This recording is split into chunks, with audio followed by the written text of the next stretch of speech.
بسم اللہ الرحمن الرحیم۔ کہتے ہیں کہ طلاق کا اختیار مرد کو نہیں ہے، عورت کو، اور جب مرد طلاق دے گا تو ظاہری بات ہے عورت کی رضامندی اس میں شرط ہے۔ جس طرح نکاح باہم رضامندی سے ہو جاتا ہے تو یہ کہتے ہیں کہ طلاق بھی اسی طرح باہم رضامندی سے ہوگا۔ اگر شوہر طلاق دے اور بیوی تسلیم نہ کرے تو ایسی صورت میں طلاق باقی نہیں ہوگا۔ تو جس طرح مرد کو اختیار ہے تو کہتے ہیں کہ عورت کو بھی اختیار ہے کہ وہ اپنے آپ پر طلاق واقع کر سکتی ہے۔ یہ بات کہتے ہیں یہ کہ بیگے میں ایک شخص ہے جو اپنے آپ کو مفتی کہتے ہیں، جو در حقیقت ایسی باتیں کہتا ہے کہ جو شریعت اسلام سے متصادم ہے، شرعی احکام سے متصادم ہے، اور وہ شریعت کی کسی بھی حکم کو تسلیم نہیں کرتا۔ اس کے اندر میں ہے اور کہتا ہے کہ بس جو میں کہتا ہوں وہ صحیح ہے، باقی سب غلط ہے۔ امام بخاری غلط ہے، امام ترمذی غلط ہے، امام نسائی اور اسی طرح ابو داؤد سب غلط ہے، وہ صحیح ہے، وہ بتا ہے۔ وہ کہتے ہیں کہ جب بھی کوئی بات ہو قرآن سے ثابت کر کے دکھاؤ، احادیث کو وہ نہیں مانتا۔ تو ایسا شخص ظاہری بات ہے گمراہ شخص ہے، اور لوگ ایسے بھی ہیں کہ وہ ان کی باتوں میں آ بھی جاتے ہیں۔ یہ بات اچھی طرح سمجھ لیں کہ طلاق کا اختیار قرآن اور احادیث مبارکہ کی روشنی میں یہ اختیار صرف مرد کو دیا گیا ہے۔ طلاق کا اختیار صرف مرد کو دیا گیا ہے۔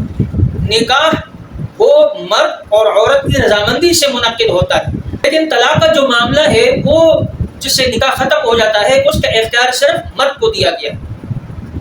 یہ علماء امت کی بات نہیں ہے، یہ کوئی مولویوں نے یہ بات نکالی ہے اور یہ مسئلہ کوئی مولویوں نے نکالا ہے، یہ اللہ اور اللہ کے رسول کا حکم ہے۔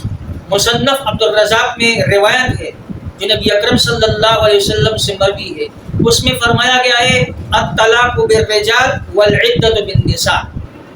طلاق کا تعلق مردوں سے ہے، یعنی مردوں کو یہ اختیار دیا گیا ہے کہ وہ طلاق کو واقع کر سکتے ہیں، اور طلاق جب واقع ہوتی ہے تو عدت وہ خواتین گزارتی ہیں۔ تو طلاق کا تعلق وہ مردوں سے ہے اور عدت کا تعلق عورتوں سے ہے۔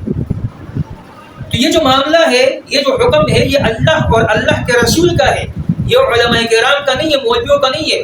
وہ شخص مولویوں کو نشانہ بنا رہا ہے کہ تم لوگوں کو مولویوں نے بگاڑا ہے، یہ کیا ہے، وہ کیا ہے۔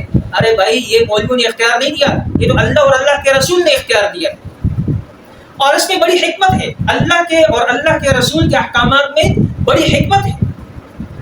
اس کے اندر ایک حکمت یہ بھی ہے کہ چونکہ عورت ناقصات العقل میں سے، عورت کو ناقصات العقل کہا گیا ہے، اس کی عقل اور فہم ناقص ہے، جذباتی ہے، اور ظاہری بات ہے وہ جب شوہر سے بات بات پر لڑتی ہے تو وہ بار بار پر طلاق کا مطالبہ بھی کرتی ہے۔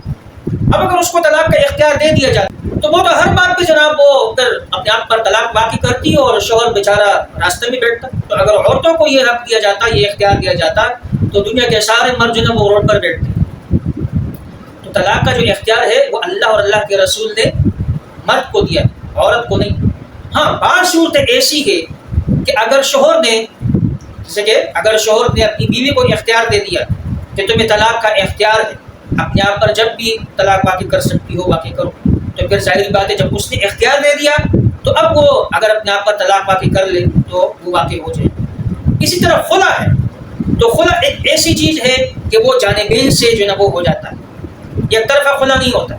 خلا میاں بیوی کی رضامندی سے ہوتا ہے، جب میاں بیوی راضی ہو تو تب جا کے خلا منعقد ہوتا ہے۔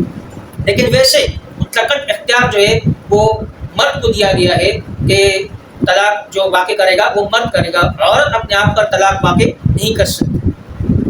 اس وقت واقع کر سکتی ہے کہ جب مرد یعنی شوہر اپنی بیوی کو اختیار دے دے کہ تمہیں اختیار ہے اپنے آپ پر طلاق واقع کرو، تو وہ جب بھی چاہے پھر اپنے آپ پر طلاق واقع کر سکتی ہے، اور اس صورت میں طلاق واقع ہو جائے گی۔